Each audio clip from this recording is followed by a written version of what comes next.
Queria convidar você a abrir lá em 1 Tessalonicenses. A gente vai começar hoje uma série de mensagens pensando em sentimentos e emoções. Pensando um pouquinho desse misto de sentimentos, esse misto de emoções que a gente vive não só em decorrência da pandemia, mas no dia a dia também.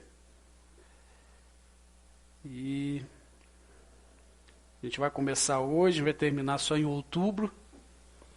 São 5 mensagens, se não me engano. Mas antes eu queria convidar você a orar mais uma vez. Se você já abriu, se você já ligou em 1 Tessalonicenses 5, 23. Mas eu quero orar. Pai, nós te agradecemos, engrandecemos, nós te adoramos pela tua manifestação em nossas vidas. E agora, Senhor, o Senhor já falou através das músicas, o Senhor já falou através do sorriso, ainda que com os olhos, porque estamos usando máscaras ainda. Mas eu sei que o Senhor vai falar também através da tua palavra. Ó Deus, que seja o Senhor a falar. E que seja o Senhor a curar as nossas emoções, os nossos sentimentos nessa noite. É assim que eu oro e peço em nome de Jesus. Amém e amém. 1 Tessalonicenses 5, 23. Que o próprio Deus da paz os santifique inteiramente, que todo o espírito, alma e corpo de vocês seja conservado irrepreensível na vinda de nosso Senhor Jesus Cristo. Esse é o versículo base dessa série, Sentimentos e Emoções na Balança. E eu acredito, e o apóstolo Paulo confirma isso, que nós somos seres de 3 partes, ou podemos dizer, nós somos uma trindade. Nós temos corpo, nós temos alma e nós temos espírito. Alguns irmãos já ouviram isso de mim, até quem acabou de fazer o estudo sobre o Espírito Santo, algumas semanas atrás. E nessa forma de pensar o ser humano, a gente, ao mesmo tempo, somos constituídos dessas 3 partes, mas não somos repartidos dessas 3 partes. Por exemplo, o corpo. O que é o corpo? Quando o apóstolo Paulo vai falar aqui que todo espírito, alma e corpo seja conservado. O que é esse corpo? O corpo é isso que a gente vê. É o que vai voltar para o pó. É o que está ficando... Eu ia falar mais velho, mas é feio, né? Mas é a verdade. É o que está se deteriorando a cada dia. As células vão morrendo, a gente vai ficando mais enrugado. Alguns mais, alguns menos. Vai reclamando. É dor aqui, dor ali. É o corpo. Que um dia volta para o pó. E somos também espírito. E do hebraico, ruá, esse espírito que é a respiração, o ar, o vento, que tem esse significado, a palavra ruá, no hebraico. No grego, pneuma, que é o respirar, é o soprar, é da onde vem aquele profissional que trabalha com o pulmão, que me fugiu agora o nome, pneumonologista. Obrigado, minha irmã. Que vem essa palavra, que é do respirar, é do soprar. O respirar que a gente percebeu, agora melhorou, não acabou, mas melhorou um pouco, né, minha irmã? Que quantas pessoas deram muito valor à respiração, porque não conseguiam, em decorrência do Covid. E esse espírito, que é esse sopro, que é o fôlego da vida, que Deus soprou no nariz de Adão, quando fez Adão, porque até então Adão só tinha um corpo. Adão era só um boneco de barro, mas não tinha vida. E só teve vida quando soprou Deus esse fôlego no nariz dele, nas suas narinas. E o texto de Gênesis vai dizer que Adão passou a ser vivente. E Paulo vai dizer que nós temos uma alma. Que muitas vezes no meio evangélico, no meio cristão, a gente confunde alma com espírito. Mas alma aqui que o apóstolo Paulo vai se referir, do hebraico, nefesh, que significa sopro da vida, pessoa, coração. Mais que no grego, que o apóstolo Paulo usa, tem como o significado psique, que é a parte imaterial nossa, é a nossa mente, é a parte invisível do homem. A gente não vê a psique, a gente não toca nela. A alma, então, é esse relacionamento entre vontades, desejos, sentimentos. É a nossa mente, não é o cérebro. O cérebro é tocável. Os médicos, os neurologistas, os cirurgiões tocam nele. A psique não. E é justamente ali que surgem, tem as nossas emoções, tem os nossos sentimentos, que vai mexer com todo o nosso corpo, que vai mexer com toda a nossa estrutura. Lá em Gênesis 2,7 diz que então o Senhor formou o homem do pó da terra e soprou nas suas narinas o fôlego da vida, e o homem se tornou ser vivente. E esse composto de corpo, alma e espírito começou a ter vida. Começou a se movimentar. E nós somos seres integrais, a gente não é separado. Nós, como dizem na filosofia, nós não vivemos uma dicotomia, ou seja, a mente e o corpo estão separados. Não, está junto. Está tudo junto. Essa semana eu fui no médico, pedi para uma série de exames que no ano passado não fiz por causa da pandemia. E ainda não tinha ido esse ano.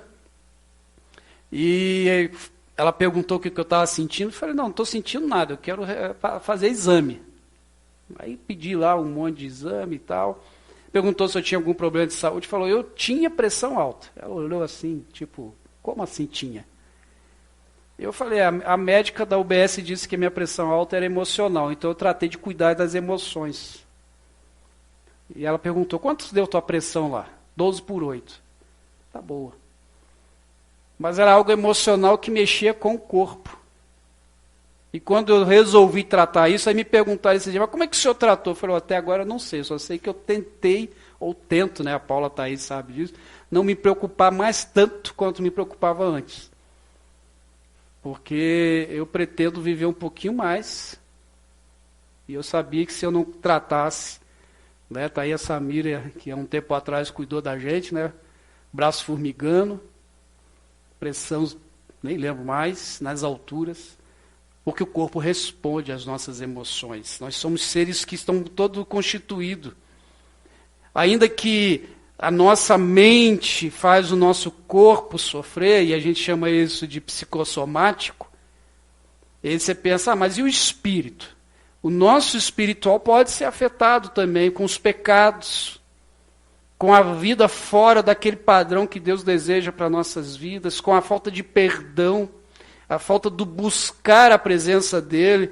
E quando a gente entra nesse espiritual, vivendo uma vida de pecado, o corpo também sofre, a mente também sofre, porque a nossa mente e o nosso corpo também está ligado com o espiritual. Quantas pessoas que vivem na vida pecaminosa e estão lá com o corpo definhando, com a mente morrendo, os seus desejos, as suas emoções, todas elas sofrendo, porque se afastaram da presença de Deus.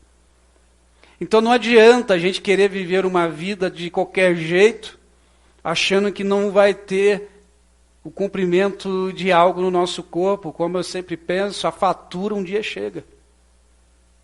E a fatura de um afastamento da presença de Deus, ou de uma vida com o corpo de qualquer forma, porque podemos estar com o Senhor, podemos andar com Ele, mas viver uma vida de qualquer jeito, comendo de qualquer forma. Podemos viver uma vida mesmo com o Senhor, mas com a mente sempre muito preocupada, com a mente cheia de sentimentos que nos prejudicam.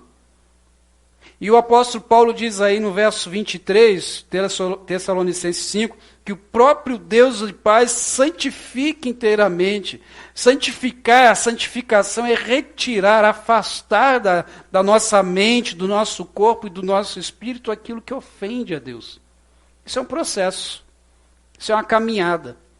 A gente devagar e caminhando, vamos nos santificando, ou seja, isso aqui não faz bem, então eu vou me afastar. Isso aqui desagrada a Deus, então eu vou me afastar. E ele continua dizendo que todo espírito, alma e corpo de vocês seja conservado, irrepreensível até a vinda do nosso Senhor Jesus. O conservado é porque o Senhor nos resgatou. O Senhor nos comprou. E Ele está fazendo em nós, a cada dia, algo novo. Nós estamos num processo de transformação, de reconstrução. Nós somos obra que está sendo acabada todo dia.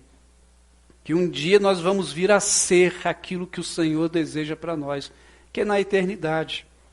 E quando Ele diz irrepreensível, a gente acha, então não pode mais errar, né? Não é isso, irmãos? Então, quando a gente é cristão, a gente não peca mais, não é? Já pecou aí. Quem achou que não.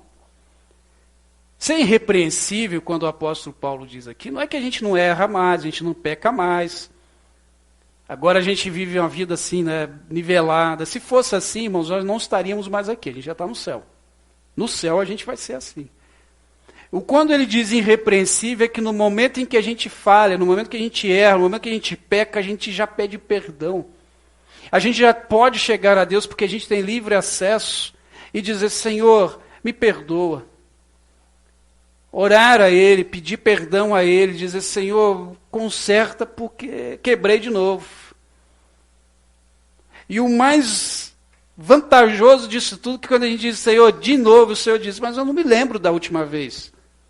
Porque Ele não fica nos acusando, Ele não fica apontando dedo, Ele não fica dizendo, de novo você está aqui? Flávio, de novo? Não. Porque Ele já perdoou, Ele já pagou aquele outro. Então nós somos irrepreensíveis. Irrepreensível também, que quando o inimigo, o diabo, chega diante dele para acusar, ele diz assim, não, nele não, nela não. Porque me pertence. E ele ou ela já sentou aqui, já conversou comigo, já pediu perdão. A gente tem livre acesso ao Senhor. E o apóstolo Paulo vai dizendo para a gente tomar cuidado com o corpo, tomar cuidado com o espírito, e eu quero nessas semanas me prender mais à alma, mais à mente, à psique, porque tudo começa aqui, irmãos. Quer ver uma coisa? Que horas que você veio para a igreja hoje? Você vai dizer assim, pastor, cheguei aqui às 7 horas na correria, 6:30. Não, a hora que você chegou na igreja foi na hora que você decidiu se arrumar para vir. Já começou lá. Quando você já começou a pensar a roupa que ia vir, o sapato que ia vestir, se ia vir a pé, se ia vir de carro. Lá que começou. A nossa existência começa no momento que a gente começa a pensar naquilo que eu quero fazer. Você já jantou? Eu ainda não. Não sei o que eu vou jantar também. Mas a gente já começa a pensar, talvez só por eu ter falado na sua cabeça, o cheiro daquela carne assada que sobrou do almoço já veio na mente. Acertei? Porque você não está vendo, mas na sua mente, então a nossa mente, ela precisa ser muito bem cuidada. Porque a mente, você pode estar aqui com o seu corpo, mas a sua mente pode já estar na segunda-feira. E aí vem as ansiedades. O que é ansiedade? Ansiedade é excesso de amanhã. O que é depressão? Excesso de ontem. E aonde está tudo isso? Está na nossa mente. A nossa mente, ela tem um poder de forma que a gente não consegue imaginar, de fantasiar as coisas, de inventar coisas. E se a gente não cuida dela, a gente afeta o corpo, e afeta o espírito também. E corremos o risco, como diz a palavra, até de entristecer esse espírito, o Espírito Santo, se não cuidarmos bem da nossa mente. E o que é emoção e o que é sentimento, que é o tema dessa série de mensagens? A gente às vezes acha que é a mesma coisa. Ainda que o dicionário dê assim definições bem parecidas, bem próximas, mas o que é emoções? Os sentimentos, eles são gerados das emoções. A emoção primeiro, e depois vem os sentimentos. As emoções, elas se referem a relações mais instintivas, a algo mais do nosso instinto. É uma resposta neural de situações que às vezes estão acontecendo conosco, que os sentimentos é o resultado disso. Por exemplo, é a emoção medo. Medo é ruim? Medo é bom? As emoções normalmente são neutras. Nós é que damos valor a ela. Medo, por exemplo, é algo muito importante para a nossa vida. Se a gente é uma pessoa muito sem medo, imagine você, vamos imaginar aqui, Avenida São Paulo, aqui em Maringá, meio-dia, tá, ó, cheio, e você diz, eu sou uma pessoa corajosa, pode me vendar, tape meus olhos que eu vou atravessar toda a Avenida São Paulo sem olhar. Eu não tenho medo. Provavelmente, na hora que você passar no semáforo verde sem ver, você vai tomar ali uma pancada de um carro ali. Porque você não tem medo. Aí o medo me protege, eu olho o semáforo verde, não dá para me atravessar, eu vou esperar, eu estou na faixa, mas está verde, vou esperar fechar. Maringá ainda tem um problema, né? Que mesmo depois que fecha, você tem que ainda ter um pouquinho de medo de atravessar, mas já tem uma certa garantia. Qual que é o sentimento que vem do medo? Ansiedade, desconfiança, vergonha. O medo é um sentimento, é uma emoção que está conosco, que nos protege, mas também pode ser prejudicial. E é justamente sobre essa primeira emoção que eu queria falar hoje, sobre o medo. O medo pode ser um destruidor muito grande de sonhos. Quantas pessoas hoje vivem com os seus sonhos mortos, reclamando, com vergonha, porque tiveram medo. Eu queria convidar você a abrir sua Bíblia de novo em Lucas 8. Nós vamos ler os versos 22 a 25, sobre alguns discípulos que sentiram medo.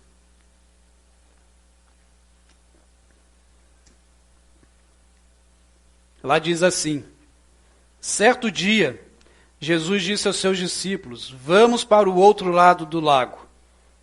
Eles entraram no barco e partiram. Enquanto navegavam, ele adormeceu. Abateu-se sobre o lago um forte vendaval, de modo que o barco estava sendo inundado. E eles corriam um grande perigo. Os discípulos foram acordá-lo, clamando, Mestre, mestre, vamos morrer. Ele se levantou, repreendeu o vento e a violência das águas, tudo se acalmou e ficou tranquilo. Onde está a sua fé? Perguntou ele aos seus discípulos. Amedrontados e admirados, eles perguntaram uns aos outros, quem é esse que até o vento e as águas dá ordens? E eles obedecem. Há algumas reações, sentimentos na nossa vida que elas, quando vem como um gatilho.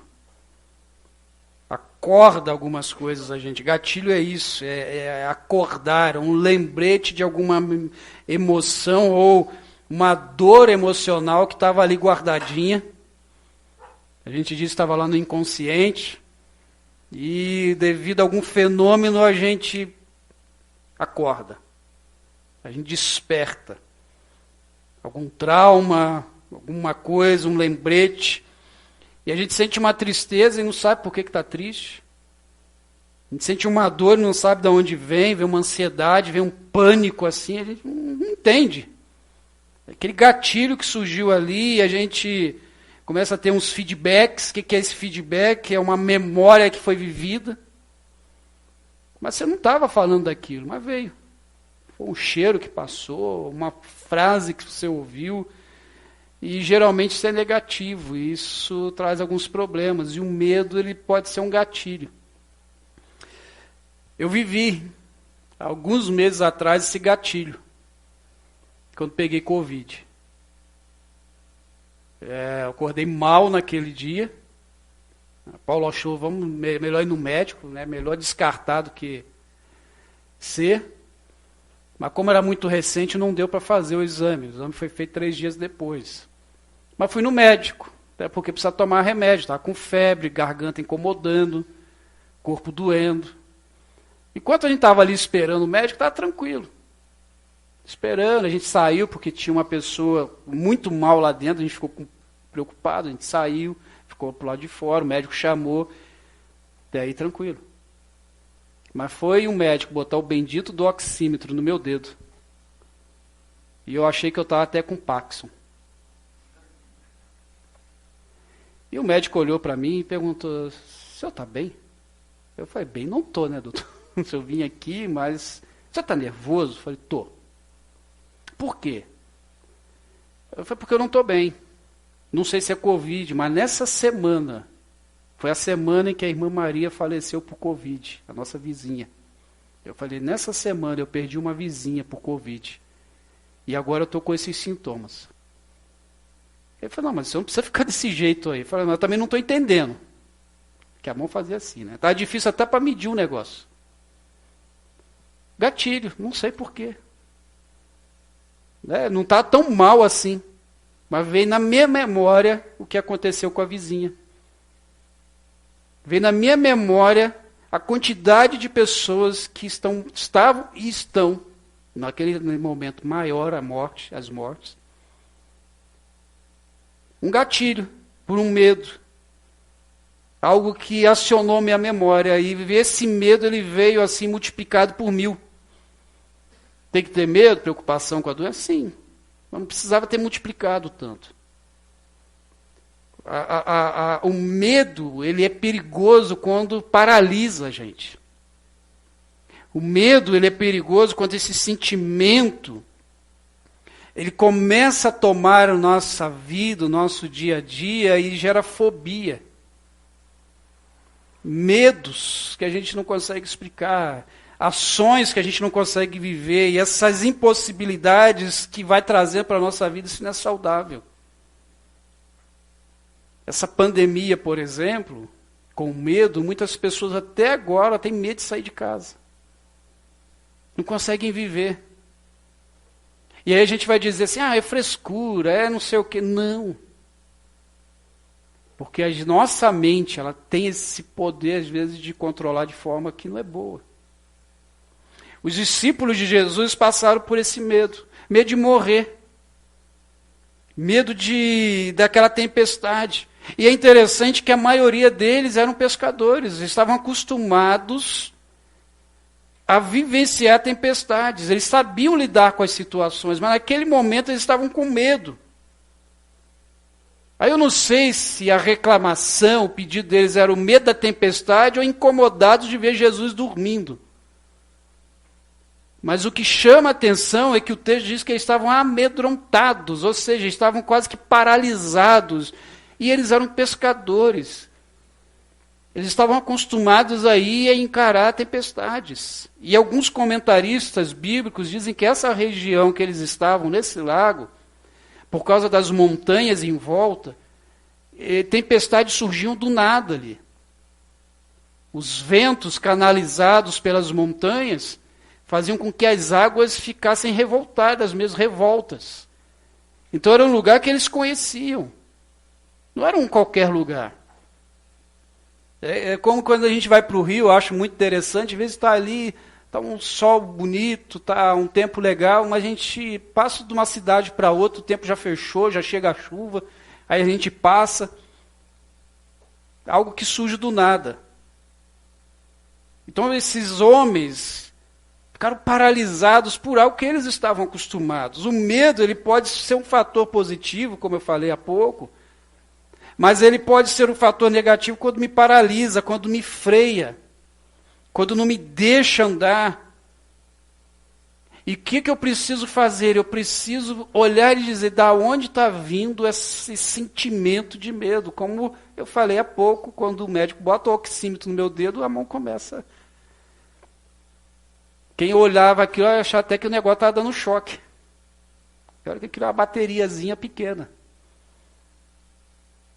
Mas eu pensei, não, a irmã infelizmente morreu, mas eu não estou nesse ponto. E a gente tem que trabalhar as emoções, porque o medo, ele retira da gente o propósito de vida, se a gente não trabalhar ele na nossa mente, na nossa vida. Lucas 8, 22 diz, certo dia Jesus disse aos discípulos, vamos para o outro lado do lago. E eles entraram no barco e partiram. Qual era o propósito deles aqui? Chegar do outro lado. Quem disse para eles que ia chegar do outro lado? Jesus. Ele não disse, talvez a gente chegue. Não, vamos para o outro lado. Ele já tinha confirmado. Os discípulos tinham uma missão clara, chegar do outro lado. O que ia fazer do outro lado? Jesus não disse. Mas ele disse, vamos para lá. Ele não disse o porquê. Cansado, Jesus dorme. Imagina, Jesus o dia todo no seu ministério, estava cansado. Ele dormiu. Dormiu por quê? Além de cansado, ele confiava nos seus discípulos, pescadores, homens experientes, acostumados a andar de barco, e confiava no Pai. Então ele estava tranquilo. Ele ia chegar do outro lado. Já os discípulos, quando surge a tempestade, eles começam a ficar com medo, a água entrando no barco.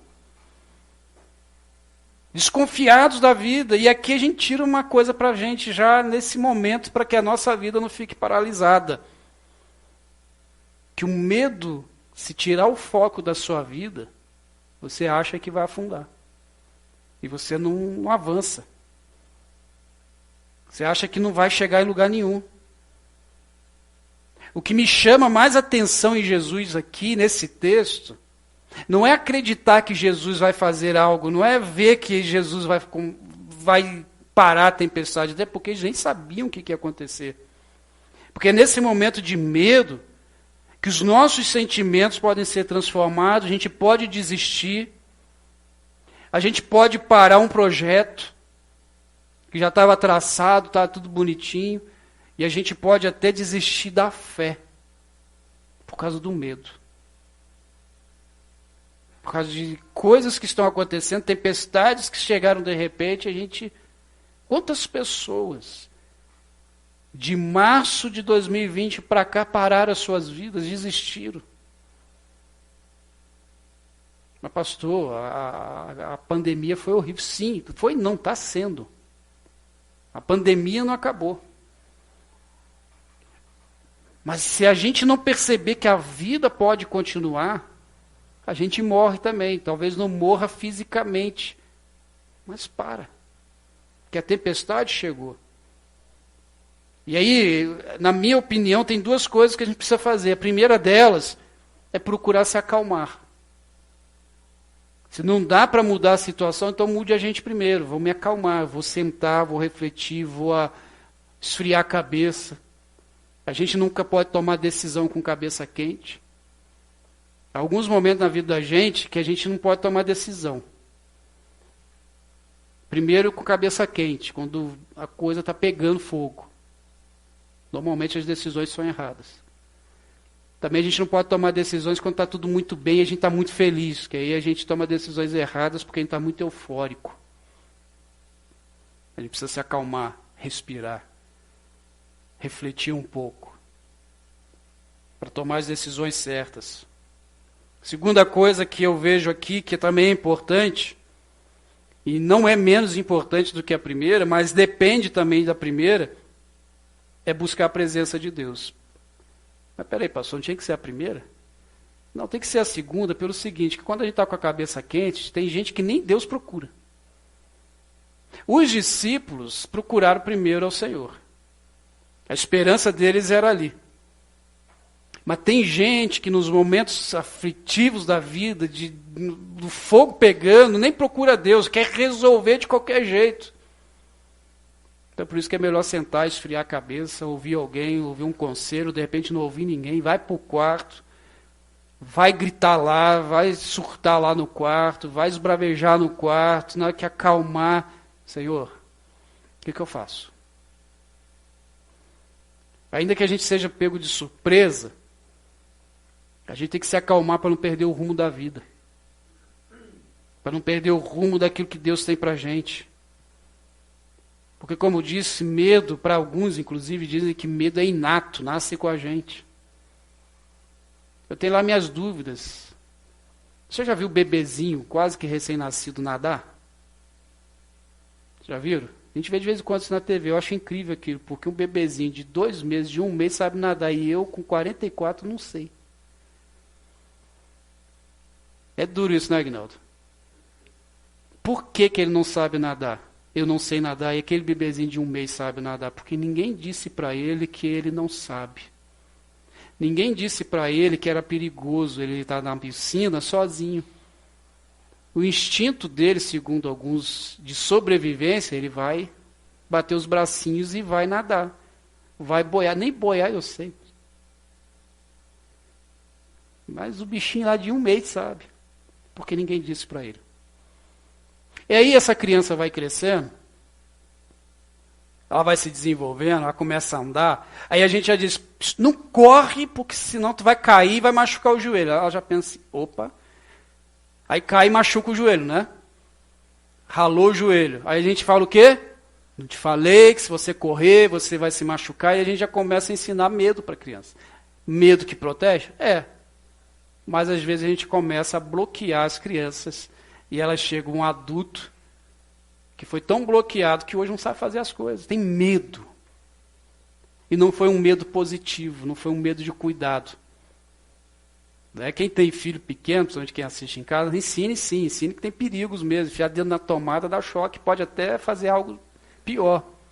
Mas cuidado, que alguns medos que a gente vai tendo na vida nos paralisam e tiram de nós os nossos propósitos de vida.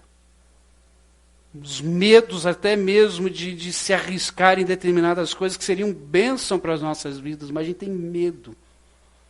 Eu não estou dizendo que você agora vai fazer as loucuras, vai sair comprando e conquistando e depois vai chegar os boletos e vai dizer, pô, o pastor falou que não era para mim me arriscar. Não é isso que eu estou falando. Não me culpe pelas burradas que vão acontecer. Por isso eu disse, sente, refresque a cabeça, reflita, coloque no papel. Mas não se paralise. Não fique parado. Ainda que o medo possa surgir, não deixe que ele tire de você os seus propósitos de vida. Se é um propósito muito caro, senta e faz um planejamento. Eu e a família, a gente tem um propósito de vida que é caro, que é comprar uma casa. Dá vontade de já ir lá na imobiliária e falar, vamos lá que eu quero comprar agora. Dá para fazer? Dá. Claro que dá. Mas eu sei que a longo prazo vai faltar grana para pagar. Então a gente senta, reflete, mas também não dá para ficar com medo sempre. Deu para entender isso? Que o medo pode te paralisar? Assim como estava paralisando esses discípulos. Por que isso preocupa? Porque o medo, ele pode tirar de nós a paz, ele pode tirar de nós o sossego. Enquanto eles navegavam, versos 23 e 24, ele adormeceu, abateu-se sobre o lago um forte vendaval, de modo que o barco estava sendo inundado e eles corriam um grande perigo. Os discípulos foram acordar, chamando, mestre, mestre, vamos morrer. Ele se levantou, repreendeu o vento, a violência das águas, e tudo acalmou e ficou tranquilo. Qual é o medo que tira a paz e o sossego? É um medo que às vezes nem existe. É um medo que às vezes a gente está só fantasiando. Por exemplo, Covid, realmente a gente tem que ter medo. E é um medo que me protege, então eu vou usar máscara, eu vou carregar meu coisinha de álcool em gel. Chegar em casa, eu vou me prevenir, vou trocar essa roupa, vou colocar no sol, botar para lavar. Então são algumas precauções. Eita, hoje está difícil. Algumas atitudes que eu vou tomar. Quando me paralisa, eu não vou nem sair na rua. Precisamos entender isso e às vezes, irmãos, uma coisa que aconteceu nesse tempo de pandemia que muito me assustou, são pessoas nas igrejas dizerem que não tinham preocupações com o Covid porque Deus iria proteger. Irmãos, fé não me isenta de cuidados. Crer não me isenta de eu cuidar do outro. Eu preciso entender o que é uma crença, e crer muitas vezes não significa também fé. Eles criam que Jesus estava ali com eles, mas eles não tinham fé que eu chegar do outro lado, porque eles estavam amedrontados. Jesus disse, a gente vai para o outro lado, mas parece que a fé deles, tanto que Jesus diz, homens de pequena fé. A fé de vocês é só quando está tudo bem? A fé de vocês é só quando o mar está calmo? A fé de vocês é quando o barquinho está indo tranquilo, só na brisa do vento? Como que é a sua fé? Porque quantas pessoas que se diziam com fé e veio essa pandemia, veio essa tempestade e se abalaram? Irmão, ser cristão não é viver em redoma de vidro. Ser cristão não é viver na estufa espiritual protegido da geada das tempestades, do frio que o medo traz. Irmão, o céu não é aqui. A gente ainda não está no céu. E essa existência que é aqui, ela traz dificuldades, ela traz lutas, traz tempestades. E se a gente viver essa existência só com medo e uma crença e uma fé falha, a gente não vai ter sossego, a gente não vai ter paz. Lá no livro de Daniel, capítulo 3, conta a história do rei Nabucodonosor, que ele lança um decreto aonde quem não adorasse a sua estátua seria lançado na fornalha. Lembra dessa história? E chega aos ouvidos de Nabucodonosor que Sadraque, Mesaque e Abidnego, os amigos de Daniel, se recusaram a adorar a imagem de Nabucodonosor. Ele chama esses três, Daniel 3, 14 e 15, e diz, olha, vocês ouviram que quando tocar a trombeta, tocar o pífaro, a cifra, a harpa, quando tocar os instrumentos, vocês devem se ajoelhar e adorar a imagem. Senão vão ser jogados na fornalha. E eu quero ver que Deus que vai livrar vocês. Será que eles sentiram medo? Não sei. O texto bíblico não diz que eles sentiram medo. Mas eles não perderam o sossego nem a paz por isso.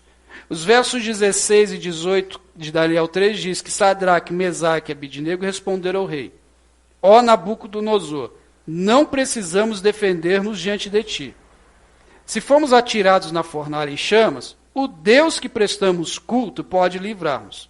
E ele nos livrará das suas mãos, ó rei.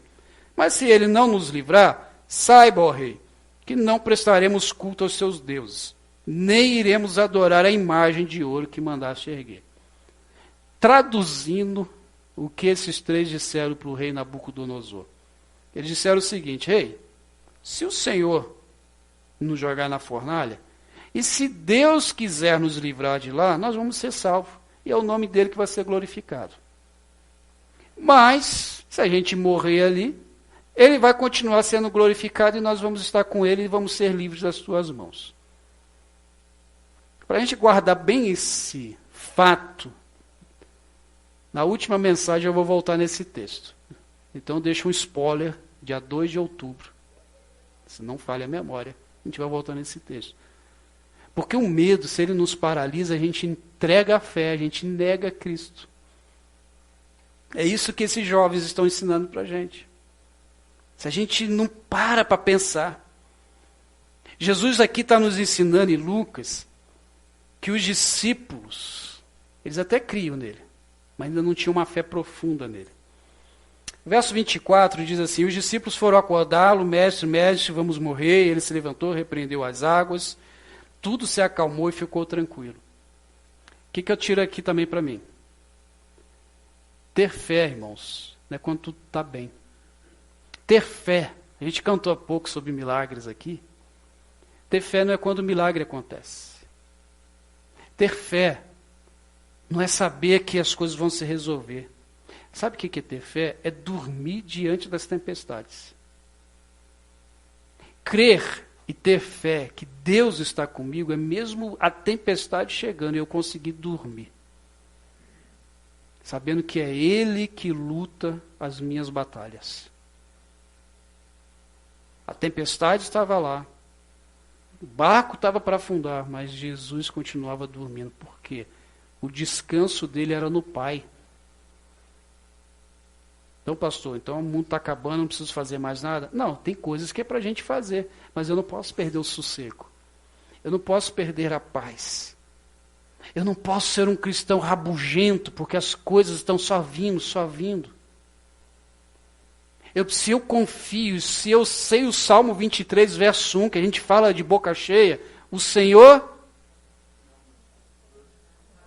Você em casa não ouviu, mas estava bonito aqui. Nada me faltará, nada mesmo. Por que que não vai faltar? Porque Ele é o meu pastor, Ele já é tudo em mim. Ele é tudo para mim. Por isso que não me falta nada.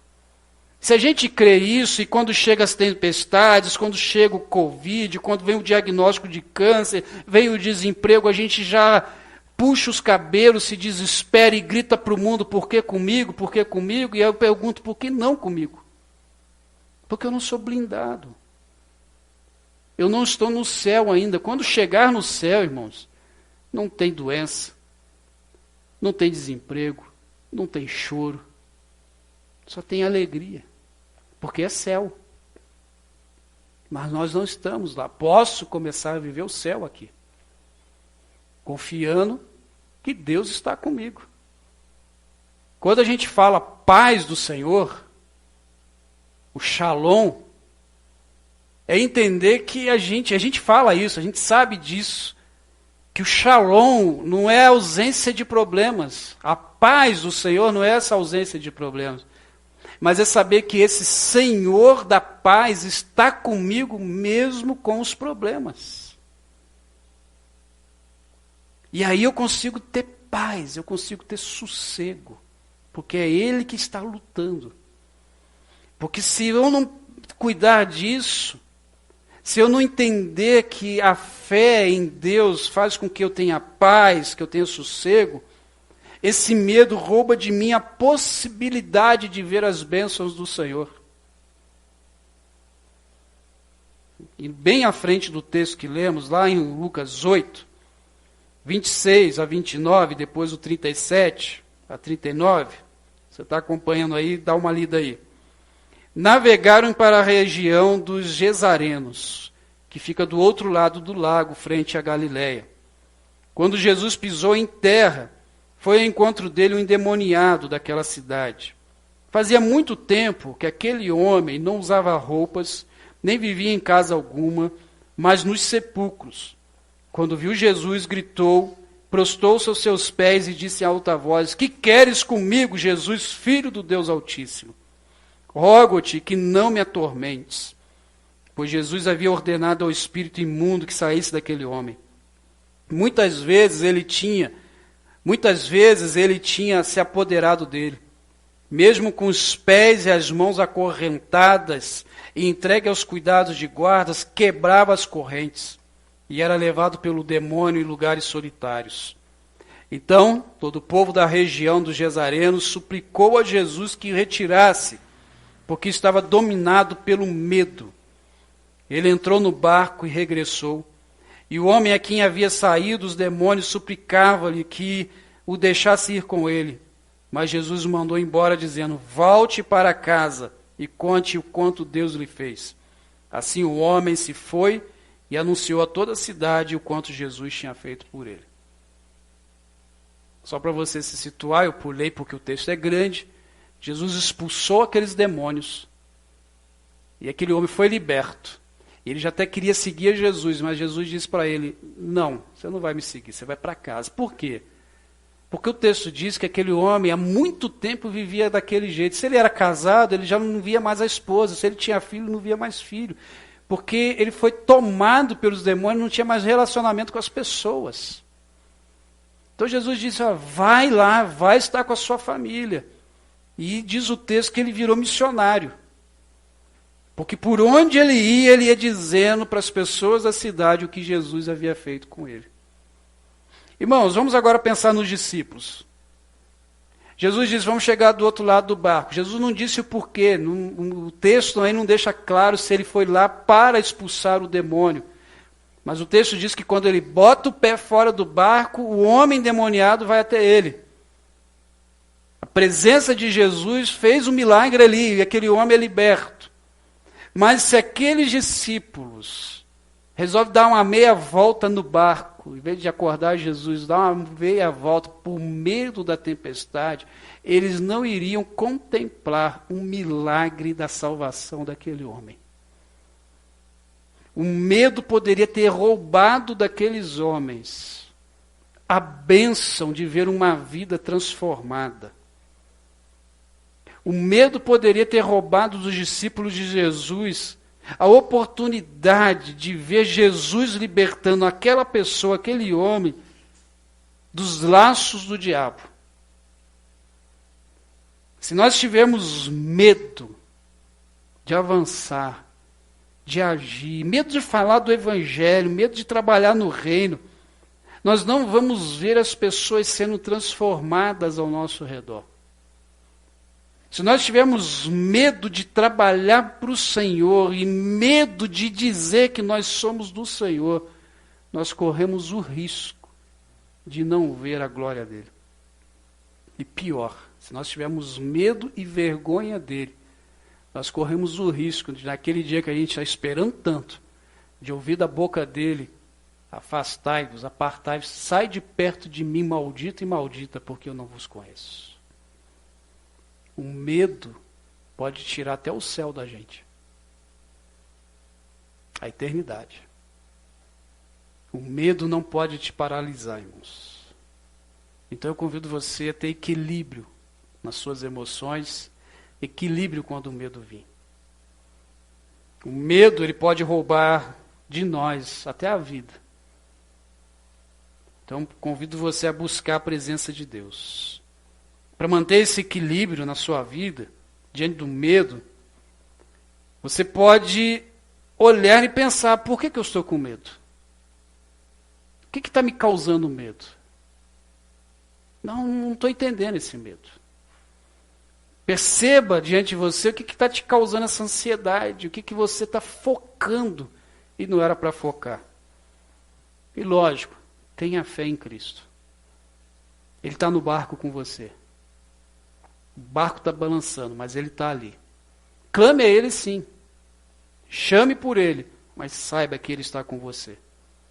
E termino com Mateus 6, versos 33 e 34, para que você e eu vencemos os nossos medos. Busquem, pois, em primeiro lugar o reino de Deus, sua justiça, e todas as coisas lhes serão acrescentadas. Portanto, não se preocupe com o amanhã, pois o amanhã se preocupará consigo mesmo. Basta cada dia o seu próprio mal. Basta as segundas-feiras, as suas segundas-feiras. Confie em Deus. Confie no seu reino. Saiba que Ele está com você. Promessa dele em Mateus 28, verso 20. Todos os dias, até que Ele volte. Por que até que Ele volte? Porque quando Ele voltar, nós vamos estar com Ele por toda a eternidade. Vamos orar. Feche seus olhos. Pai, nos ajude a controlar os nossos medos, as nossas ansiedades. Por vezes, Senhor, é muito difícil, parece que foge ao nosso controle. A tempestade, ó Deus, tem dia que é muito forte. E a gente pensa que realmente vamos a pique. Mas podemos olhar para o lado e saber que o Senhor está conosco. O Senhor está conosco todos os dias, está conosco através de um irmão, está conosco através de uma palavra, de uma leitura na Tua palavra. O Senhor está conosco. O Senhor não nos deixou à deriva nessa tempestade. O Senhor não deixou à deriva esse irmão, essa irmã que tem sofrido com essas tempestades, com os medos, com as ansiedades, com as angústias. Por isso, Senhor, Teu Espírito Santo visite agora esse querido, essa querida. E renove nessa vida, ó Deus, a fé no Senhor. Renove, Senhor, nessa vida a esperança no Senhor.